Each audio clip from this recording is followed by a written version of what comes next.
Ya, kembali bersama kami di Watcher bersama Hariman dan Anissa di sini. Pemirsa, Presiden Republik Indonesia terpilih Joko Widodo resmi dikawal pasukan pengamanan presiden atau Pas Pampres. Ada 37 personel dari grup D Pas Pampres yang disiagakan untuk mengawal aktivitas Jokowi. Namun Jokowi menyatakan tidak menginginkan pengamanan yang berlebihan.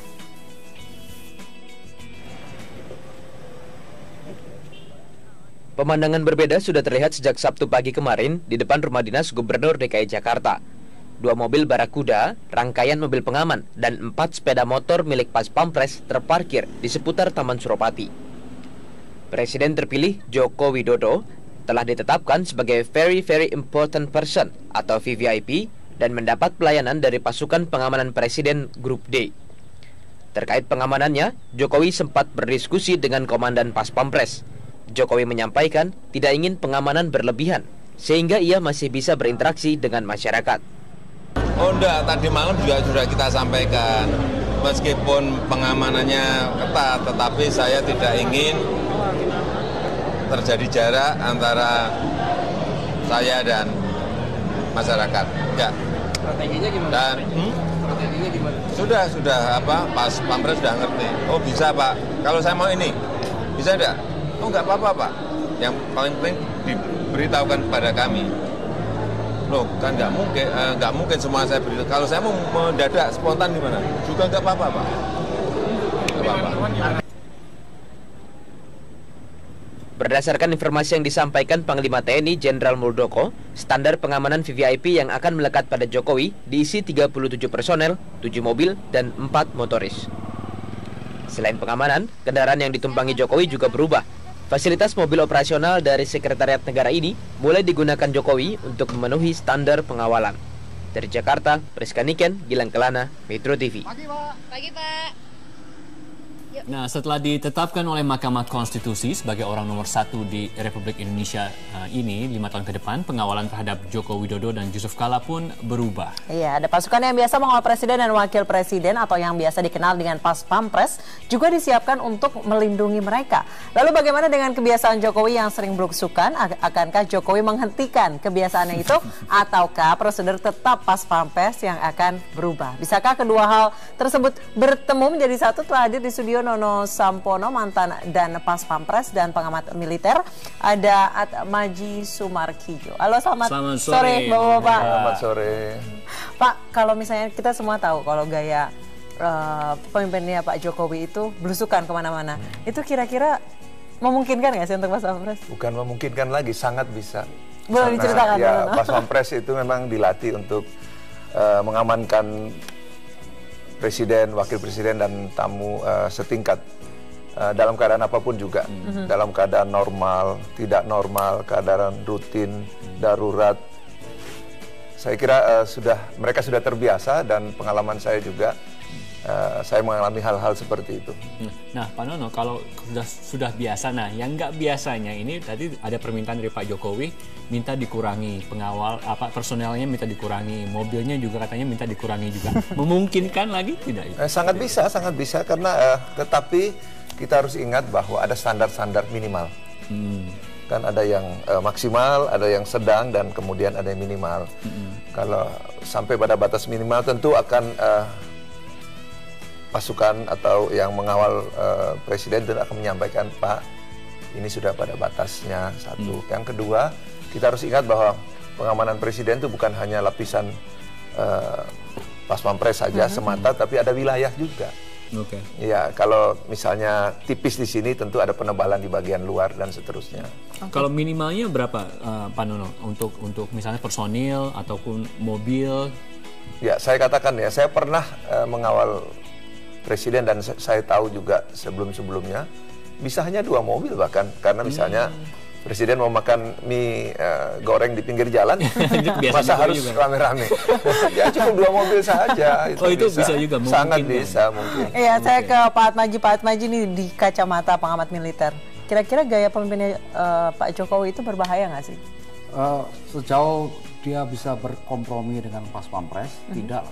Karena kita percaya Pas Pampres itu seperti dijelaskan Pak Nono tadi, itu punya standar minimal gitu. Selama beliau bilang, jangan dibilang Satu orang saja itu juga nggak mungkin. Jadi ekstrimnya ya, tapi ada standar minimal dan pasti dijamin bisa dilakukan.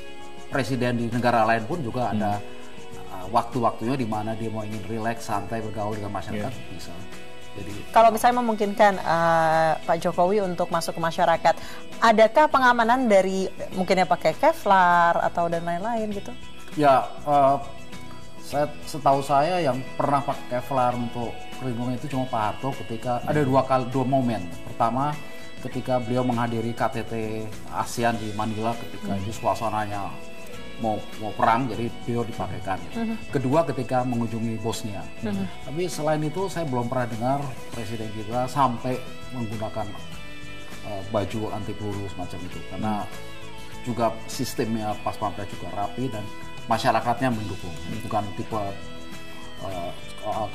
pemarah masyarakat kita. Nah, Pak Nono, kira-kira untuk standar keamanan ini biasanya dilakukan untuk seorang presiden gitu ya, untuk seorang presiden berapa lapis pengamanan biasanya untuk seorang presiden? Misal kalau ada acara kenegaraan atau tentunya kalau acara kenegaraan berbeda dengan acara belusukan misalnya, apakah sama? Pada prinsipnya sama, lapisan-lapisan itu sama. Ya, di Pas Pampres juga ada lapisan-lapisan yang membungkus dan kemudian lapisan wilayah juga begitu. Tetapi harus kita ingat bahwa tidak selamanya presiden itu hanya belusukan saja kerjanya.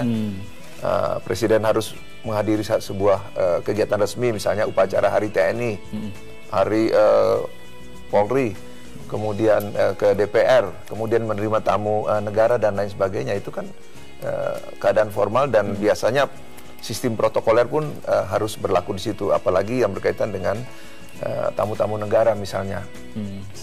Misalnya kalau ada KTT di sini dan kita harus berkoordinasi dengan pihak tamu, jangan sampai kita tidak memenuhi standar itu. Kalau tidak memenuhi standar itu, maka mereka akan minta. Kalau tidak dipenuhi, maka mereka akan mengisi. Kalau mengisi itu persoalan. Persoalan bagi kita. Pak Atmaji, kalau kita lihat gaya kepemimpinan Pak Jokowi ini berbeda dengan presiden sebelumnya Pak SBY yang lebih mematuhi aturan, setiap aturan. Kalau misalnya dari sisi militer, kira-kira sulit nggak sih mengatur orang seperti Pak Jokowi? Sipil gitu ya?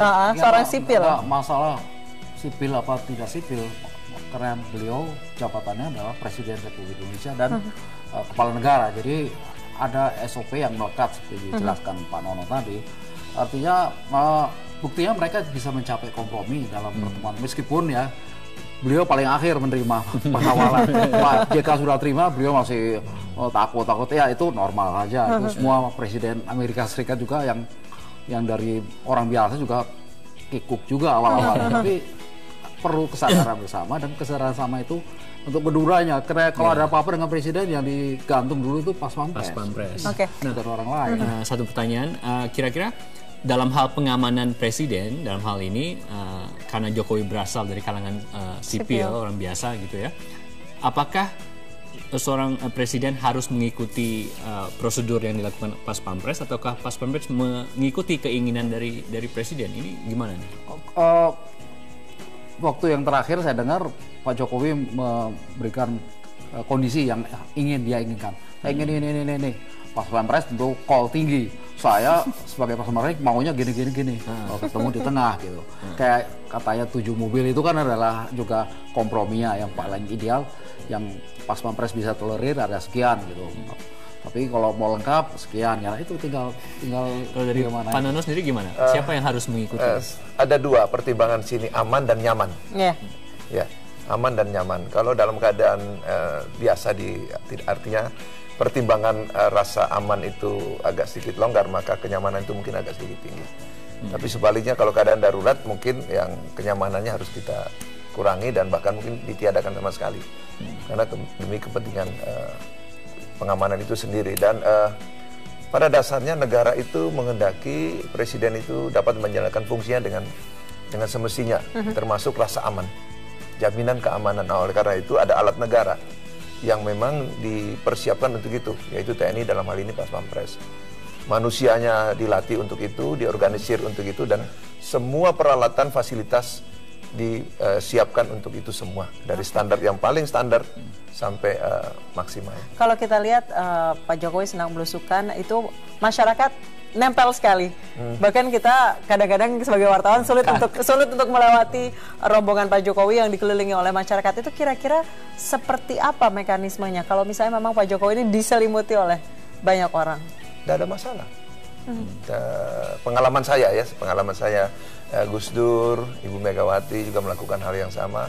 Ibu Megawati sering ke pasar Klewer di Solo, bolak-balik beli kalau ke Bogor, ke Puncak itu tengah jalan kadang-kadang mau beli buah di pinggir jalan dan bunga, kembang, bisa dilayani. Dan Gus Dur jangan lupa, seringkali ke pesantren-pesantren dan suka nyekar ke kuburan dan lain sebagainya. Sangat bisa. Apalagi almarhum dulu penglihatannya tidak terlalu nah itu ada jelas ya. Pelayanan spesifik untuk beliau bersama Ibu Negara, Ibu Nurian juga dilakukan secara spesifik dan itu bisa. Nah, tetap bisa ya Pak.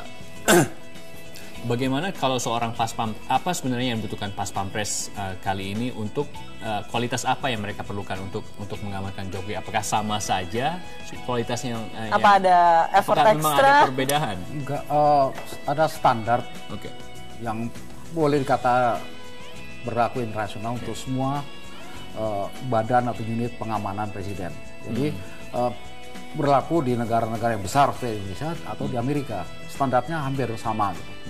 Mungkin kadang-kadang agak lebay mereka, oke lah negara superpower, tapi kita memenuhi standar itu.